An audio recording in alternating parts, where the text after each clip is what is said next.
So did I learn everything all by myself, or did I start with a course? So to be honest, I was pretty stubborn when I first got started. Like, I tried to figure it out myself. Like, I thought I was a shit because I got a bunch of scholarships, did a lot of extracurricular activity, I did a lot of sports, and every time I had a business idea, whether it was buying and selling Supreme, Palace, Bape clothing, or I was buying things from China and selling on eBay Australia, everything I did, I was able to figure it out within a month or two and make it work. So I thought, okay, maybe I could do the same thing for dropshipping. But it was much, much harder than I thought. I remember I was spending 8 to 16 hours every single day over the summer trying to figure out dropshipping.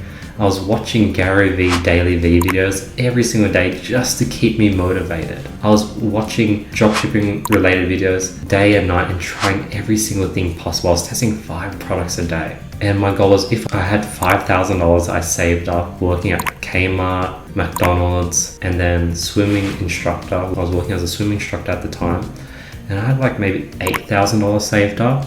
And I was only gonna use $5,000 on dropshipping. It was pretty crazy. Like, I was pretty ballsy back then. I was willing to spend, what's that in percentage? I was willing to spend 60% of my life saving. I was like 18. That's how much I saved up in the 18 years I was alive. I be throwing money like yeah. And it was crazy. 4 months in, I was negative 5,000. It was so stressful. I was tracking my profit and loss, and it just, every single day I was just going down. And eventually it was like at that $5,000 mark. But I felt so close, so I kept pushing it. So I went negative 5,600. And I was like at my breaking point. I was about to give up. And that's when I found my first winning product. It was a hair coloring wax. And with that hair coloring wax, I was able to make $20,000 within a span of 2 weeks. And I went from negative 5,000 to like balanced out. Like, I made $5,000 in profit out of the $20,000 revenue, and I was balanced out. And then I struggled to get that hair coloring wax product to work on Facebook ads. So I met this person named Justin Wall, and I paid him $5,000, or maybe it was $2,500. Yeah, it was $2,500 for him to coach me on how to scale this product on Facebook ads. Long story short, the hair coloring wax just did not work on Facebook, and I went through another 2-3 month grind trying to find my next winning product that would work on Facebook ads. Now my next winning product, it was like this LED sort of Halloween mask. I was able to scale that to $180,000 within 2 months using the scaling strategies that Justin taught me. But Justin, like that, he didn't really have product research strategies that I can use. So that 2 month grind, that was already depressing, and I went negative again. And after I was able to scale that product to 180K, I had a lot of savings. I was like, hey, I want to make this a real business. I reinvested 12 grand to spend a weekend in Phuket with Steve and Evan Tan. These guys that did $300,000 a day on dropshipping. Let me scroll down, like my interview with him.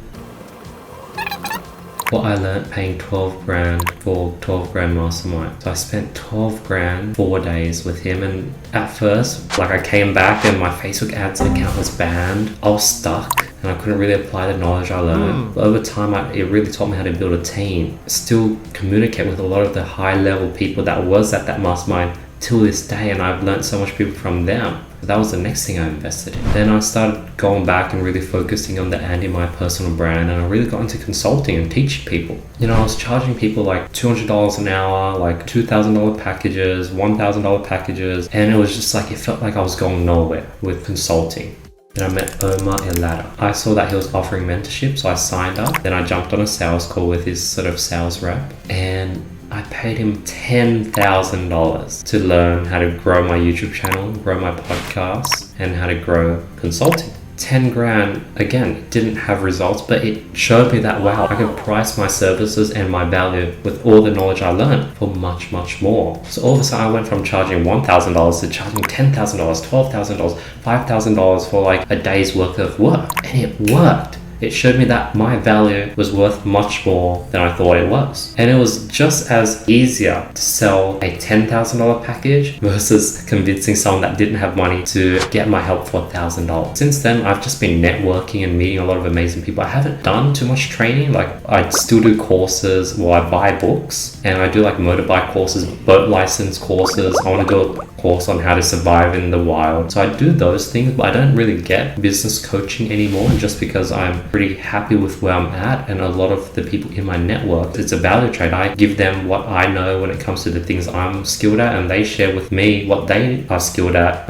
with me. So it's like a value trade. That's sort of my whole experience on if I learned things myself or if I used a course, and hopefully that answers your question, Speeder. Now, if you're really serious about starting a business, getting into e-commerce, and you really want to work with me, Speeder, I do offer these $1 45-minute business audits. You can jump on a call with me, or I'll jump on a call with you, and we'll really see what your goals are, where you are at your current situation, what your plan is or strategy is. If I can potentially help you out and we are a right fit, because if I can't help you, I'm going to tell you, hey, I can't help you out, then I'll go ahead and we'll see if we can work together, and you can join my sort of one-on-one sort of coaching. The reason why I do these calls is because I'm really picky with who I work with. And the reason why I charge $1 for these interviews is because, one, it really makes sure you show up, and two, it makes sure that you really take it seriously. So if that's something you're interested in, please message me on Instagram or email me at these platforms. We'll jump on a call, and if I can help you out, I'll let you know. So hopefully that answers your question, Speeder. Peace.